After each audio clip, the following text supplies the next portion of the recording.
നമസ്കാരം, എല്ലാവർക്കും സച്ചൂസ് ടേസ്റ്റി വേൾഡിലേക്ക് സ്വാഗതം. ഇന്ന് ഞാനൊരു പച്ച നേന്ത്രക്ക കൊണ്ടുള്ള ഒരു സ്റ്റൂ ആണ് ചെയ്യാൻ പോകുന്നത്. അതിൻ്റെ തോലൊക്കെ മാറ്റി വൃത്തിയാക്കി കട്ട് ചെയ്തെടുക്കാം. ഇതിന് വേണ്ടിയിട്ട് ഇനി വേണ്ടത് ഒരു സവാളയും ഒരു പച്ചമുളകും. കായൊക്കെ ഞാൻ ഇത് കട്ട് ചെയ്തെടുത്തു. രണ്ടായിട്ട് ഇങ്ങനെ മുറിച്ചിട്ട് ഇതുപോലെ, പിന്നെ ഒരു പച്ചമുളക്, ഉള്ളി, സവാളയെല്ലാം കട്ട് ചെയ്തെടുത്തിട്ടുണ്ട്. അപ്പം നമുക്കിനി കുക്ക് ചെയ്യാം. അരിഞ്ഞതൊക്കെ മൺചട്ടിയിലേക്ക് ഇട്ട് കൊടുത്തിട്ടുണ്ട്. അതിലേക്ക് നമുക്ക് സവാള അരിഞ്ഞതും വയ്ക്കാം. പച്ചമുളക് ഞാൻ 3/4 കപ്പ് തേങ്ങ എടുത്തു. അതിൻ്റെ 1/4 പാലാണിത്. നമുക്ക് ഇതിലേക്ക് 2/2 പാൽ ഒഴിച്ചു കൊടുക്കാം.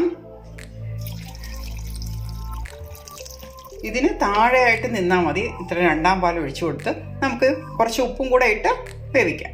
1 ടീസ്പൂൺ ഉപ്പ് കൂടെ ചേർക്കുക. അടച്ച് വേവിക്കാം.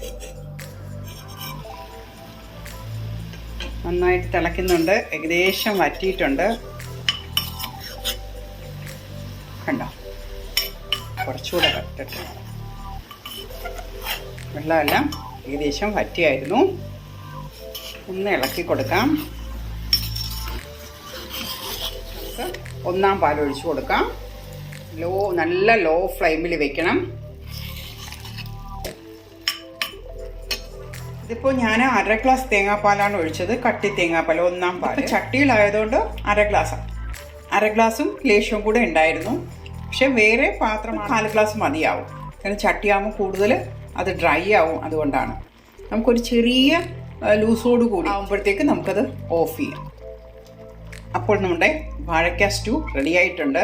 വളരെ ടേസ്റ്റിയാണ്. വേറെ ഒന്നും ചേർക്കേണ്ട ആവശ്യമില്ല. പെപ്പറൊക്കെ ചേർത്താൽ അതിൻ്റെ ഫ്ലേവർ മാറും. ഇനി നമുക്കിത് ഓഫ് ചെയ്ത് കൊടുക്കാം. എന്നിട്ട് അടച്ച് വെക്കാം. ചെറുതായിട്ടൊന്ന് തുറന്ന് അടച്ച് വെച്ചേക്കാം.